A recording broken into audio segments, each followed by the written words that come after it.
कहानी एक ऐसी जगह की है जहाँ पर 3000 से ज्यादा लोगों ने अपनी आखिरी सांस ली। ये एक जगह है जहाँ की हर कुर्सी, हर दीवार एक डरावनी कहानी को चीख चीख कर कहती है। ये डरावनी कहानी है ऑस्ट्रेलिया के बीचवर्थ असाइलम की और माइकल की, जो इस स्टोरी का एक मेन कैरेक्टर है। ये लड़का जो माइकल है, इसको घूमने में बहुत मजा आता था, ट्रिप्स करने में बहुत मजा आता था और वो हो जाता। और इसके बारे में भी रिसर्च करते हुए उस असाइलम में कुछ लोगों ने उसे ऐसी जानकारी दी जिसे वो पूरी दुनिया तक लाना चाहती थी। लेकिन ये बात उस हॉस्पिटल के मैनेजर को पता चल गई और वहाँ का जो मेन हेड था, जिसे जेलर भी कहते थे, उसने ये डिसाइड कर लिया कि वो सारा को बहुत तड़पाएगा।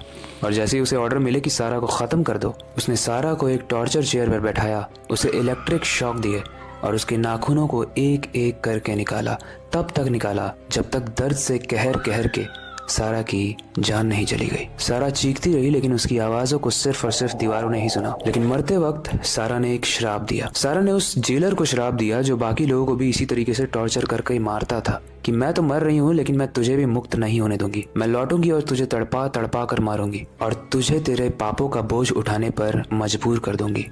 उस वक्त तो उस जेलर को ये समझ में नहीं आया कि इस स्टेटमेंट का क्या ही मतलब है और इसी के जस्ट बाद सारा की मृत्यु हो गई। लेकिन गाइस, ऐसा माना जाता है, ऐसी कहानियां हैं जिसके बारे में लोग बात करने से भी डरते हैं कि जब सारा ने इसे श्राप दिया तो ये जेलर एक शैतान बन गया, एक ऐसा शैतान जो असाइलम में भटकता है और जो भी यहाँ पर आता है, भले ही उन कहानियों को सुनकर बस देखने के लिए, बस महसूस करने के लिए, वो जेलर उन इंसानों को उसी चेयर पर बांध कर टॉर्चर करता है और वो उन्हें मार देता है ताकि वो उनकी रूह की शक्ति को शैतान के साथ सौदा करके खुद को मुक्त कर पाए। पर कहानी यहीं खत्म नहीं होती। ऐसा माना जाता है कि सारा आज भी भटकती है और जिन लोगों को वो जेलर मारना चाहता है उन्हें सारा किसी तरीके से बचा लेती है। काफी लोगों को बचाया सारा ने और इसी तरीके से आज की कहानी के माइकल को भी कहीं ना कहीं सारा ने ही बचाया। दरअसल ये माइकल जब इंटरनेट पे ये सारी स्टोरी पढ़ने के बाद बीचवर्थ असाइलम पहुंचा तो उसे एक अजीब सी फीलिंग तो हुई। उसे लगा कि एकदम एनवायरनमेंट में पूरा चेंज आ गया, ठंडक सी हो गई, जबकि गर्मियों का मौसम था। लेकिन जब उस पागल खाने में पहुंचा तो उसने देखा कि एक बहुत बड़ा सा लोहे का गेट है,